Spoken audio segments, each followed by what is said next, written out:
평생 잃어버린 아이를 찾아 헤맨 베테랑 형사. 그런데 그가 40년 동안 그토록 집착했던 미제 실종 사건의 주인공이 바로 자신이었다는 충격적인 진실을 마주한다면, 더욱 놀라운 건 그를 40년 동안 단 한순간도 잊지 않고 기다려온 어머니가 지금 죽음의 문턱에서 마지막으로 아들의 이름을 애타게 부르고 있다는 겁니다. 40년 만의 기적 같은 재회, 이들의 가슴 벅찬 이야기가 지금 시작됩니다. 한여름 장마가 시작된 남녘땅, 구레이의 새벽은 빗소리로 가득했습니다. 굵은 빗줄기는 잠시 잦아들었지만 풀벌레 소리 대신 후두둑 떨어지는 빗방울 소리가 처마 끝을 타고 흐르는 축축하고 무거운 공기가 마을을 감싸고 있었죠. 봉남리의 낡은 단독주택, 이옥분 여사의 집에서 걸려온 전화벨 소리가 119 상황실의 새벽 정적을 깨뜨렸습니다. 수화기 넘어 떨리는 목소리는 이웃 박영숙 할머니였습니다. 119죠? 여기 봉남리 이옥분 언니가 쓰러졌어요. 숨도 제대로 못 쉬고 빨리 와주세요, 제발. 40년 동안 잔병치레 한 번 없던 양반인데 갑자기 이러니 내 언니, 제발. 박영숙 할머니의 목소리에는 그 오랜 세월 함께 겪은 고통과 불안이 뒤섞여 있었습니다. 119 이재훈 대원은 침착하게 주소를 확인하며 구급차 출동을 지시했습니다. 사이렌 소리가 새벽의 어둠을 가르며 봉남리를 향해 달려갔죠. 좁은 골목길 어귀에는 벌써 몇몇 동네 주민들이 낡은 우산을 받쳐든 채 찌푸린 미간으로 구급차를 주시하고 있었습니다. 그들의 얼굴에는 한 가족처럼 살아온 이웃에 대한 깊은 걱정이 그늘처럼 드리워져 있었죠. 아이고, 옥분 언니 큰일 났네. 그 양반 매년 영호 생일마다 꿀 약과 빚으며 그리 울었는데. 그러게 말여, 그렇게 아들 찾겠다고 새벽 한과 빚던 분이 40년 외길 인생 아니여. 정정하시던 분이 왜? 이웃들의 수근거림에는 단순한 걱정을 넘어선 옥분 여사의 지난 삶에 대한 애틋함과 안타까움이 묻어났습니다. 구급차에서 내린 이재훈 구급대원과 김수진 구급대원은 서둘러 옥분 여사의 집으로 향했습니다. 굳게 닫힌 낡은 나무 대문이 삐걱 소리를 내며 열리자 마당을 가득 채운 축축한 흙냄새와 함께 알 수 없는 싸늘한 기운이 엄습했습니다. 대문 안쪽에는 어제 내린 비로 생긴 웅덩이가 고여 있었고 빗물에 젖은 능소한 넝쿨이 바람에 흔들리고 있었죠. 119입니다. 외침과 함께 두 대원은 현관문을 열고 안으로 들어섰습니다. 거실에는 옥분 여사가 쓰러져 있었고 그녀의 곁을 박영숙 할머니가 애타게 지키고 있었습니다. 박영숙 할머니는 떨리는 손으로 옥분 여사의 창백하다 못해 핏기 없이 하얗게 질린 얼굴을 쓸어내리며 울먹였습니다. 이재훈 대원은 능숙하게 옥분 여사의 맥박과 호흡을 확인했습니다. 맥박은 희미하고 불규칙했으며 호흡 역시 매우 얕았습니다. 심정지 같습니다. 즉시 심폐소생술 준비하세요. 김수진, 산소 마스크. 김수진 대원은 곧바로 산소 마스크를 준비했고 이재훈 대원은 옥분 여사의 가슴에 손을 얹었습니다. 박영숙 할머니는 두 손을 모으고 간절하게 기도할 뿐이었죠. 심폐소생술이 진행되는 동안 옥분 여사의 눈꺼풀이 희미하게 떨렸습니다. 그녀는 고통스러운 신음을 흘리며 간신히 손을 움직여 이재훈 대원의 팔을 붙잡았습니다. 그녀의 손은 얼음장처럼 차갑고 메말라 있었지만 이재훈 대원의 팔을 움켜준 힘만은 세월의 무게를 넘어선 듯 믿을 수 없을 정도로 강렬했습니다. 마치 40년 묵은 염원이 그 작은 손에 응축된 듯했죠. 구례경찰서 최민준경이 꼭 봐야 해요. 죽어도 그 사람만은 절대.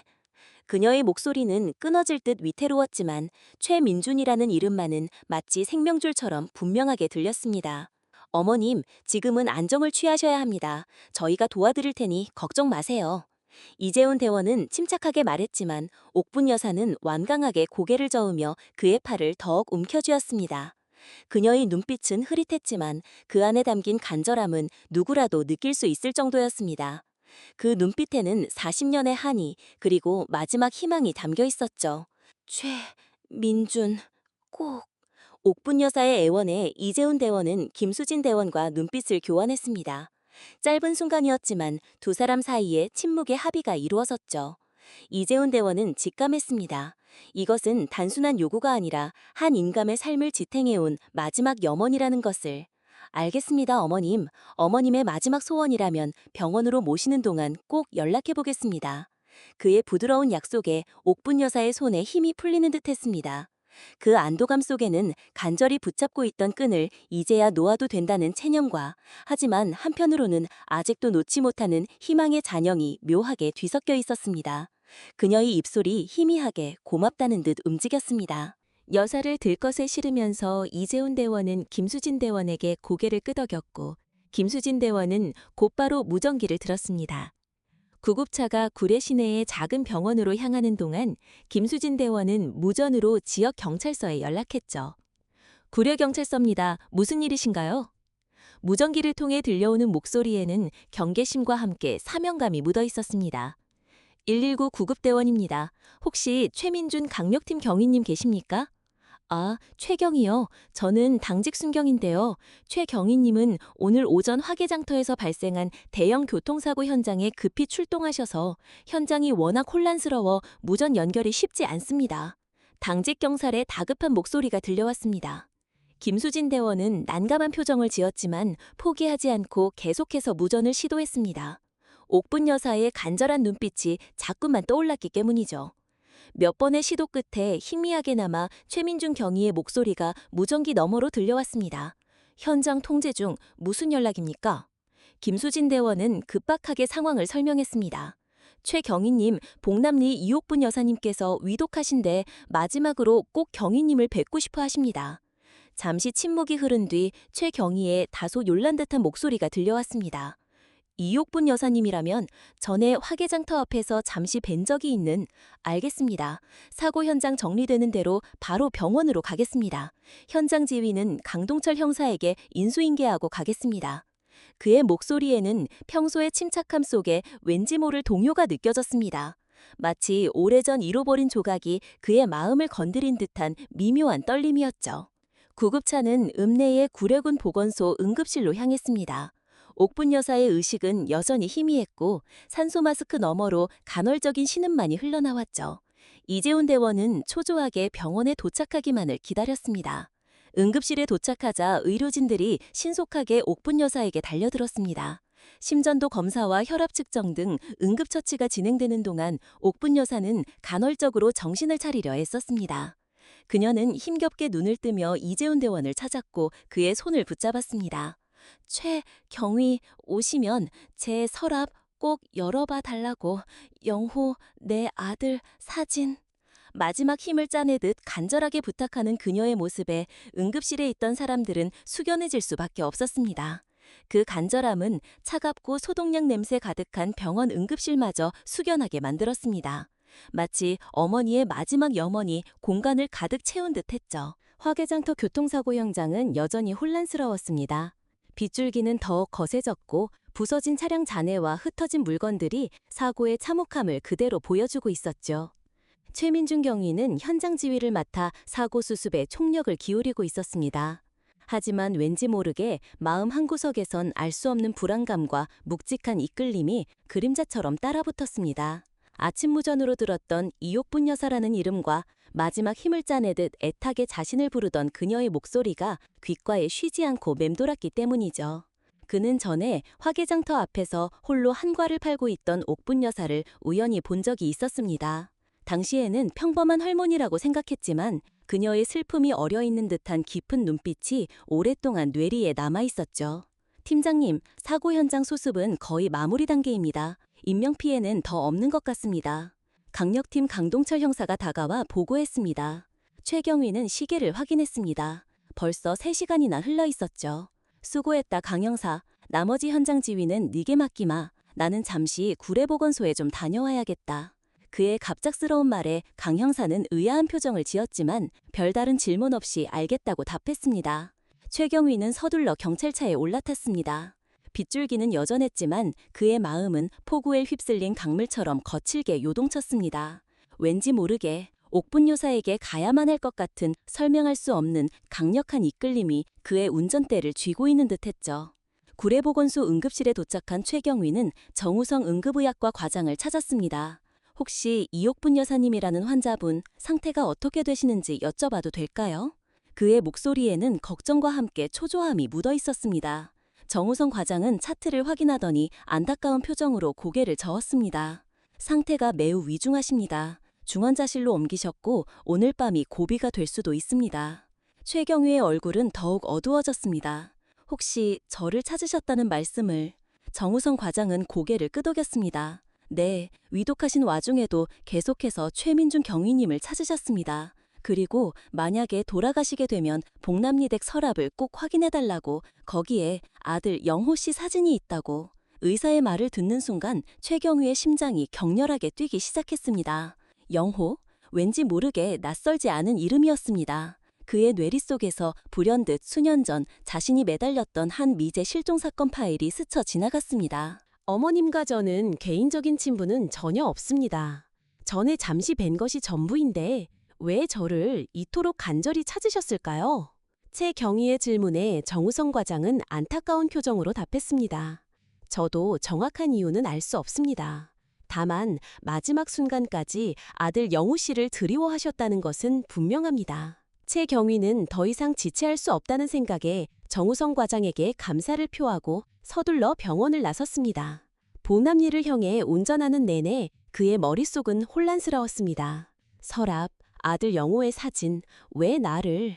왠지 모를 불안감과 함께 강렬한 호기심이 그의 마음을 사로잡았습니다. 강력팀 형사로서 수없이 많은 미제 사건들을 파고들었던 그의 직감이 지금 이 순간 그 어떤 사건보다도 강하게 울리고 있었기 때문입니다. 복남리에 도착한 최경위는 옥분 여사의 낡은 기와집을 찾았습니다. 수십 년 세월의 흔적이 고스란히 묻어있는 낡은 대문은 굳게 닫혀 있었지만 그의 발길은 마치 자석에 이끌리듯 그곳으로 향했죠.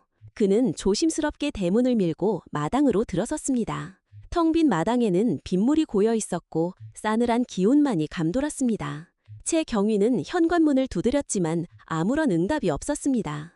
그는 혹시나 하는 마음에 문고리를 돌려보았고 의외로 문은 잠겨있지 않았습니다. 조심스럽게 집 안으로 들어선 최경위는 어둠과 오래된 나무 냄새가 섞인 공간에서 가구들의 희미한 윤곽을 확인했습니다. 낡은 시계에 똑딱 똑딱 초침 소리만이 정적을 깨뜨릴 뿐 마치 시간이 멈춘 듯 아무도 없는 듯한 적막감이 감돌았습니다. 그는 더듬거리며 거실로 향했고 희미한 달빛에 비친 낡은 서랍장을 발견했습니다. 옥분 여사가 마지막으로 부탁했던 바로 그 서랍이었습니다. 최경위는 떨리는 손으로 서랍을 열었습니다.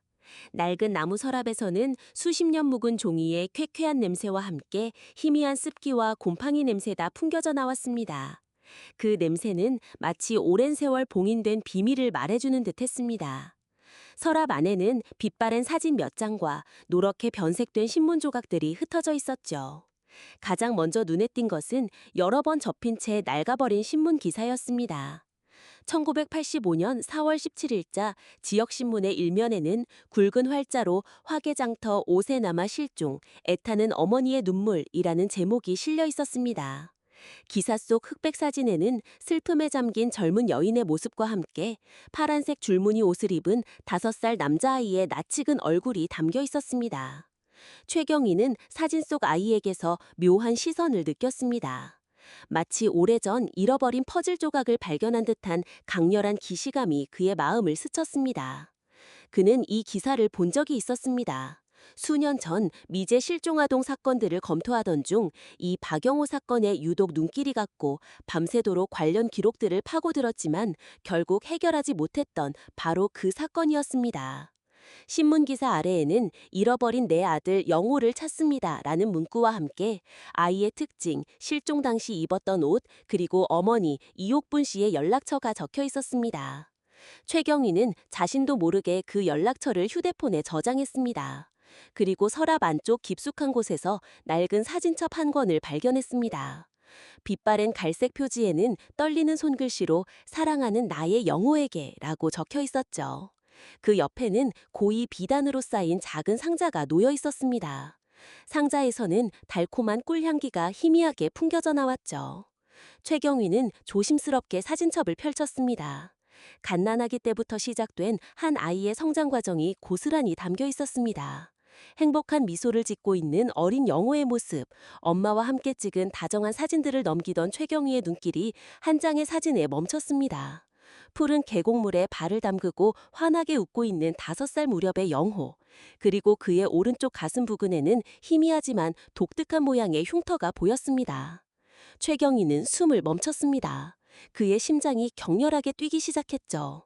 그는 무의식적으로 자신의 셔츠 단추를 풀고 왼쪽 가슴을 내려다보았습니다. 어릴 적 화상으로 생긴 반달 모양으로 시작해 잔가지처럼 퍼져나가는 자신의 흉터. 그는 그 흉터가 어떻게 생겼는지 전혀 기억하지 못했습니다.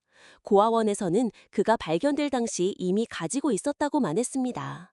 하지만 사진 속 어린아이의 흉터와 자신의 흉터는 놀랍도록 흡사했습니다. 마치 데칼코마니처럼 완벽하게 똑같은 모양이었던 것입니다. 최경희는 사진첩을 내려놓고 멍하니 허공을 응시했습니다. 머릿속이 하얗게 비워지는 듯했습니다. 그는 다시 사진 속 영호의 얼굴을 그리고 낡은 신문 기사를 번갈아 보았습니다. 화개장터, 박영호, 그리고 이 흉터. 단순한 우연이라고 하기엔 너무나. 박영호 실종 사건, 그토록 나를 괴롭혔던 미제 사건이 어릴 적 기억 없는 내 마음 한구석을 늘 짓눌러 왔던 알 수 없는 공허함 때문이었을까? 모든 조각이 이제야 맞춰지고 있어. 그는 자신도 모르게 떨리는 손으로 왼쪽 가슴의 흉터를 감싸주었습니다. 뜨거운 눈물이 그의 뺨을 타고 흘러내렸습니다. 그것은 혼란과 고통, 그리고 잃어버린 자신을 찾은 벅찬 감격의 눈물이었습니다.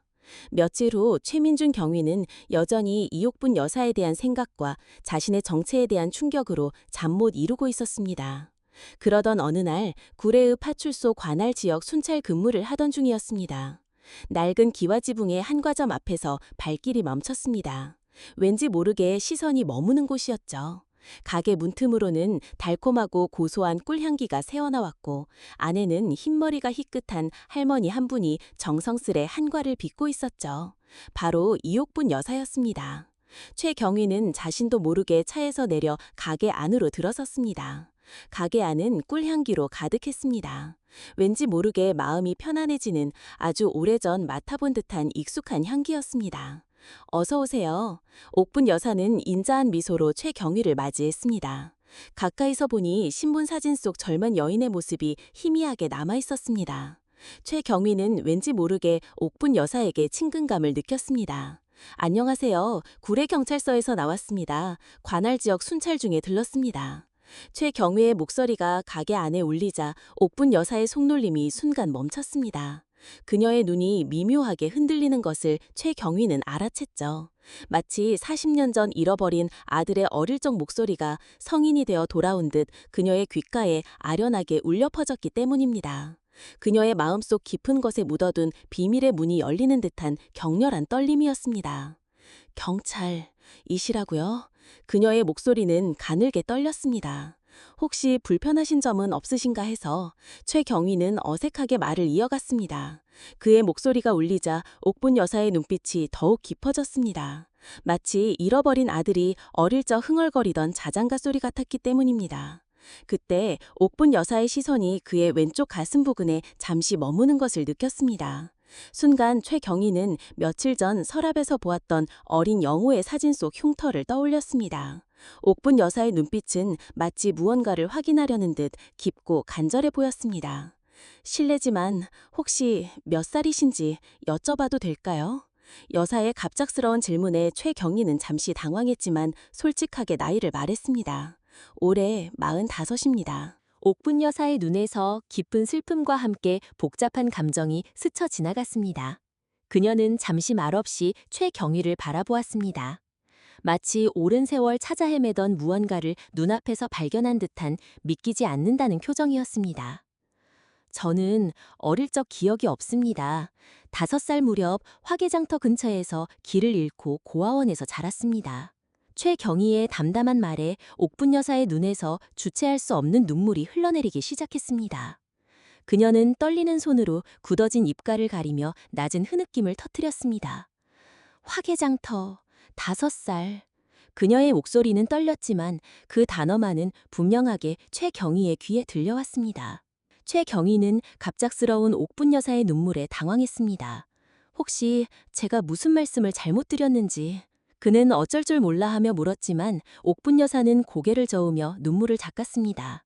그녀의 시선은 여전히 최경희에게서 떠나지 못하고 있었습니다.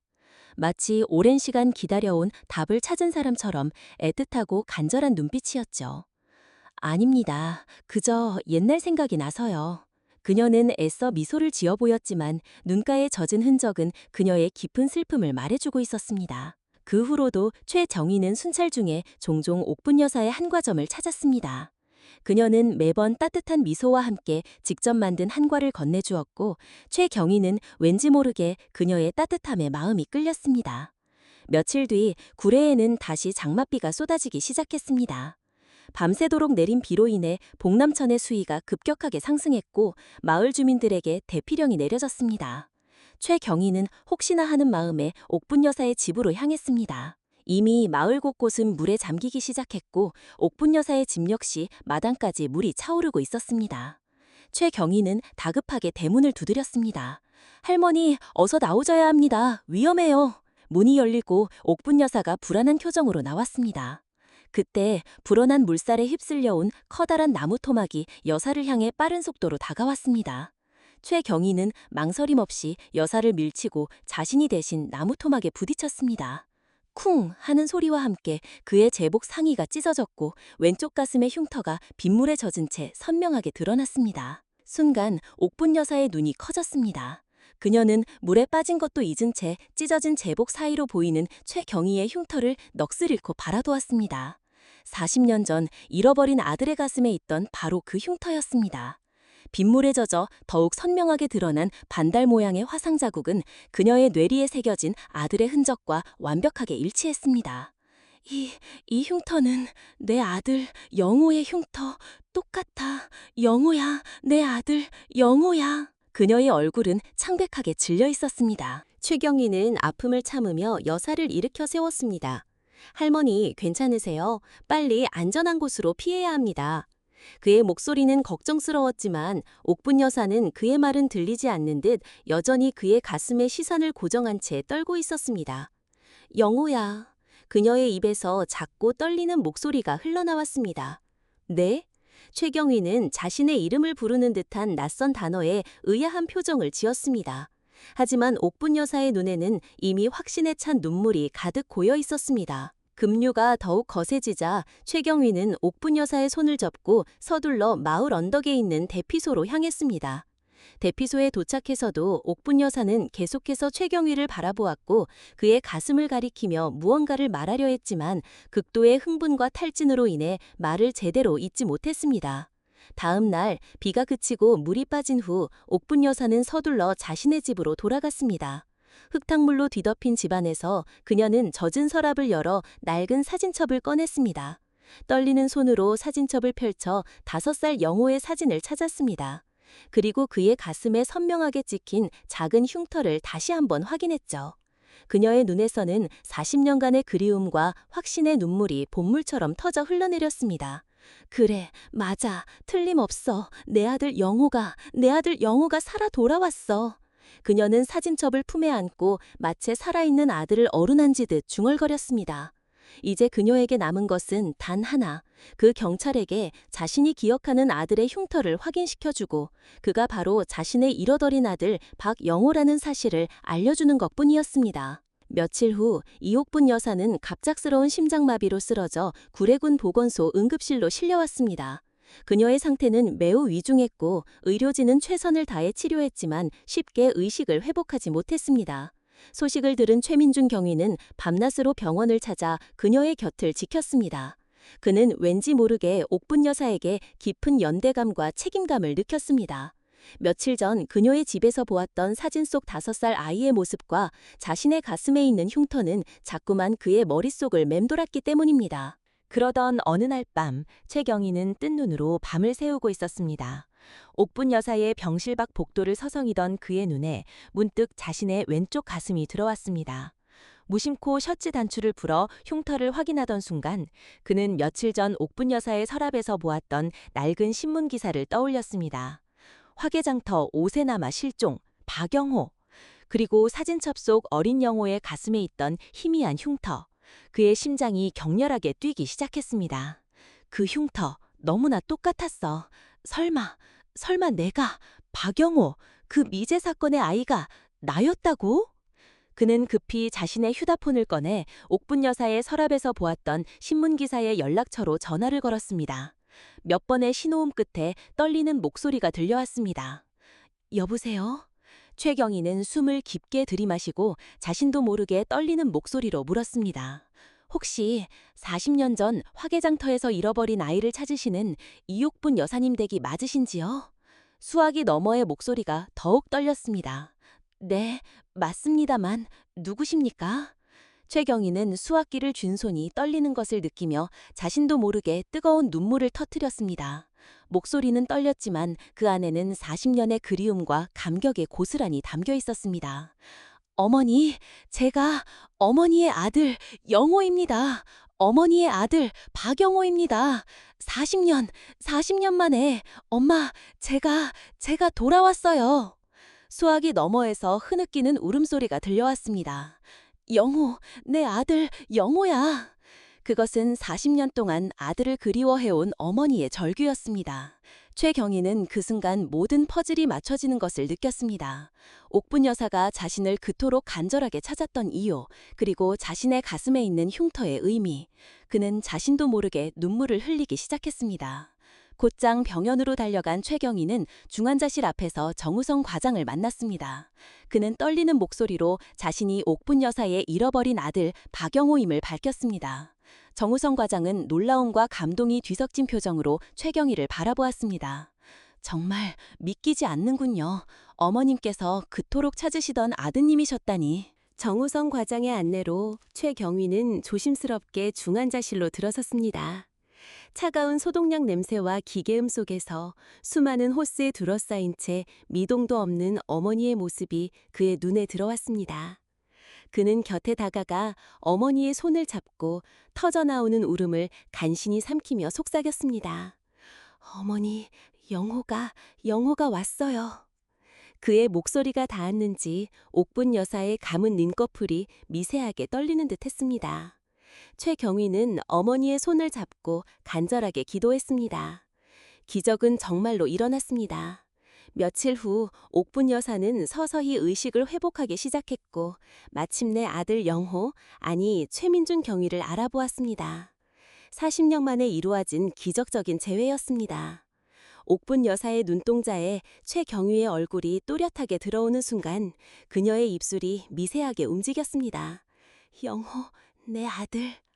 그 작은 속삭임과 함께 그녀의 눈에서 하염없이 눈물이 흘러내렸습니다. 최경희는 어머니를 품에 안고 뜨거운 눈물을 쏟아냈습니다. 그것은 단순한 눈물이 아니라 40년의 아픔과 기다림이 한순간에 녹아내리는 감격의 폭발이었습니다. 병실은 사랑과 치유의 온기로 가득 찼습니다.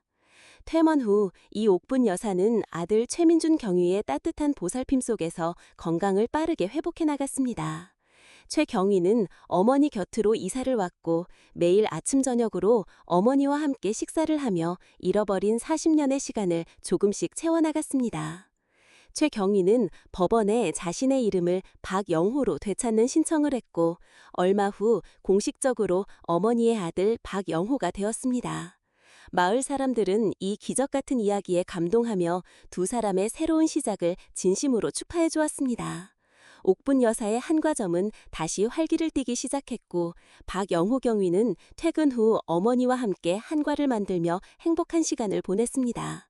특히 40년 동안 어머니가 그를 위해 간직해왔던 꿀 약과를 맛보던 날 달콤하고 고소한 맛이 입안 가득 퍼지는 순간 잊고 있던 어릴 적 기억이 아련하게 떠올랐습니다. 두 사람은 하염없이 눈물을 흘렸습니다. 그 꿀 약과에는 어머니의 변함없는 사랑과 기다림의 세월이 고스란히 담겨 있었기 때문입니다. 박영호 경위는 어머니와 함께 40년 동안 가보지 못했던 곳들을 여행하며 소중한 추억들을 만들어갔습니다. 화개장터를 다시 찾아 어린 시절 잃어버렸던 기억의 조각들을 맞춰보기도 하고 어머니가 그토록 보고 싶어 했던 고향의 바다를 함께 걷기도 했습니다. 어느덧 시간이 흘러 가을이 찾아왔습니다. 붉게 물든 단풍잎이 옥분 여사의 집 마당에 떨어지고 감나무에는 탐스러운 감들이 주렁주렁 열렸습니다. 박영호 경위는 어머니의 손을 잡고 평상에 앉아 밤하늘을 바라보았습니다. 어머니, 이제 더 이상 혼자 두지 않을게요. 영원히 어머니 곁에서 행복하게 해드릴 거예요. 그의 다짐에 옥분 여사는 한없이 따뜻하고 깊은 미소로 화답했습니다. 그녀의 눈빛은 밤하늘의 별빛처럼 반짝였고 그 속에는 40년의 아픔이 치유된 행복과 아들을 다시 찾은 평화가 가득했습니다. 잃어버린 시간의 조각들이 하나둘 맞춰지며 두 사람의 마음은 비로소 완전해졌습니다. 그 밤 지리산 바람소리도 멀리서 들리는 개구리 울음소리도 그들의 행복한 대화에 배경음악처럼 어우러지는 듯했습니다. 박영호 경위의 마지막 내레이션. 어머니, 40년이라는 긴 세월 동안 저를 잊지 않고 기다려주셔서 정말 감사합니다. 이제 어머니 곁에서 못다한 효도를 다하며 행복하게 살아가겠습니다. 그리고 세상의 모든 실종된 아이를 기다리는 부모님들께 이 기적 같은 이야기가 작은 희망이 되기를 바랍니다. 절대 포기하지 마세요. 당신의 아이는 반드시 당신을 기다리고 있을 겁니다. 오늘의 이야기는 여기까지입니다. 구독을 눌러주시면 매일 올라오는 영상들을 더 빠르게 보실 수 있습니다. 영상이 재미있으셨다면 좋아요도 부탁드립니다. 내일 또 뵙겠습니다. 감사합니다.